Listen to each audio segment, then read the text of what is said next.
Saudara-saudari, marilah kita mendengarkan renungan dengan judul Yesus Ular Tembaga yang berdasarkan pada Injil Yohanes bab 8 ayat 23. Lalu ia berkata kepada mereka, "Kamu berasal dari bawah, aku dari atas, kamu dari dunia ini, aku bukan dari dunia ini." Dalam nama Bapa dan Putra dan Roh Kudus. Amin. Saudara-saudari terkasih dalam nama Tuhan Yesus Kristus. Maka Yesus berkata pula kepada orang banyak, "Aku akan pergi dan kamu akan mencari aku, tetapi kamu akan mati dalam dosamu. Ke tempat aku pergi, tidak mungkin kamu datang." Maka kata orang-orang Yahudi itu, "Apakah ia mau mati bunuh diri?" Dan karena itu dikatakannya, "Ke tempat aku pergi, tidak mungkin kamu datang." Lalu ia berkata kepada mereka, "Kamu berasal dari bawah, aku dari atas, kamu dari dunia ini. Karena itu tadi aku berkata kepadamu bahwa kamu akan mati dalam dosamu.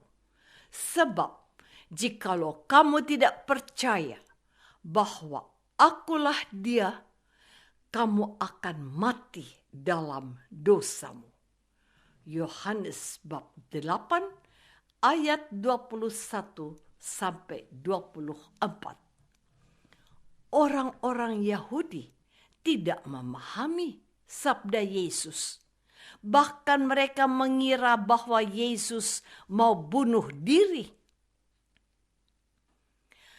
Karena memang pikiran orang-orang Yahudi bukan pikiran ilahi, bukan pikiran surgawi. Saudara-saudari terkasih, ular tembaga. Musa membuat ular tembaga dan menaruhnya pada sebuah tiang, di mana jika seseorang dipagut ular dan ia memandang kepada ular tembaga itu, tetaplah ia hidup. Bilangan bab 21 ayat 9. Bangsa Israel tidak pernah puas dan memiliki hobi mengeluh dan memberontak. Allah telah memperlihatkan kesabaran yang luar biasa dan memenuhi tuntutan-tuntutan bangsa itu, seperti roti mana, air, dan daging di padang gurun. Namun ternyata Allah memiliki juga batas kesabaran, sehingga Allah mengirim ular tedung memagut mereka hingga mati. Allah tidak hanya menghukum, tetapi juga memberi kesempatan untuk bertobat. Allah menyuruh Musa meninggikan ular dari tembaga, dan orang yang dipagut ular itu akan sembuh bila memandangnya. Ular itu adalah lambang dosa yang mencederai, dan ular tembaga itu lambang dari Yesus disalib. Kebaikan Allah adalah ketika kita terjatuh dalam dosa, kita dapat memandang salib Yesus dan bertobat. Kita akan selamat, kita akan memperoleh hidup kekal. Yesus, ular tembaga.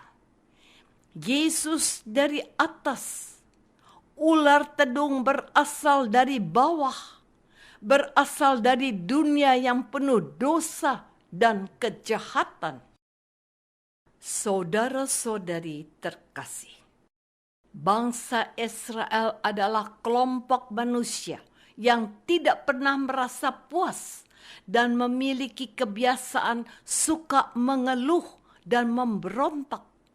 Banyak mengeluh adalah tanda orang yang kurang bahagia dan tidak bersyukur. Jika orang tidak lagi merasa bahagia, banyak pekerjaannya menjadi kurang berhasil dan hidupnya akan diwarnai dengan berbagai penderitaan yang sesungguhnya tidak perlu terjadi. Allah telah memperlihatkan kesabaran yang luar biasa, dan Allah telah pula memenuhi tuntutan-tuntutan bangsa itu. Allah telah memberi makan roti mana, minum air, bahkan daging di padang gurun. Ternyata Allah memiliki batas kesabaran juga ketika bangsa itu merengek terus dan tidak kunjung berterima kasih. Maka Allah marah dan mengirim ular tedung memagut mereka sehingga mati. Maka berfirmanlah ia kepada Musa, "Buatlah ular tembaga dan taruhlah itu pada sebuah tiang. Maka setiap orang yang terpagut, jika ia melihatnya, akan tetap hidup."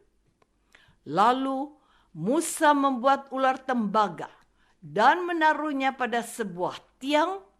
Maka jika seseorang dipagut ular itu dan ia memandang kepada ular tembaga itu, tetaplah ia hidup. Saudara-saudari terkasih, jika kita merenungkan sejarah hidup kita, ternyata kita melakukan juga hal yang sama. Mengeluh, tidak puas, memberontak terhadap Tuhan. Hanya saja karena kebaikan hati Tuhan, karena kerahimannya, Tuhan tidak hanya menghukum, tetapi Tuhan juga memberikan kesempatan untuk bertobat. Allah menyuruh Musa meninggikan ular dari tembaga, dan orang yang dipagut itu akan sembuh bila memandangnya. Ular itu adalah lambang dosa yang mencederai, dan ular tembaga itu lambang dari Yesus disalib. Kebaikan Tuhan adalah ketika kita terjatuh dalam dosa, kita dapat memandang salib Yesus dan bertobat. Apakah kita menanggapi kebaikan Tuhan itu dengan bersedia bangkit, meninggalkan dosa, serta bertobat? Ataukah kita terus saja berbuat dosa dan salah? Kita berkubang dosa? Apakah kita sering mengeluh, tidak puas dan memberontak terhadap Tuhan, meskipun yang minta selalu dikabulkan Tuhan? Marilah kita berdoa.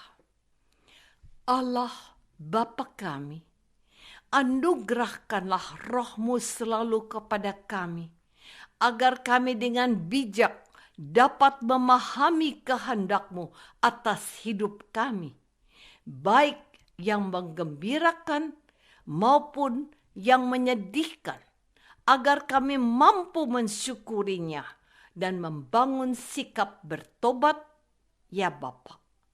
Doa ini kami persembahkan dalam nama Yesus yang kudus, Putra-Mu, Tuhan dan Penyelamat kami. Amin. Semoga kita semua selalu dinaungi dan dibimbing oleh berkat Allah yang Maha Kuasa, Bapa dan Putra dan Roh Kudus. Amin.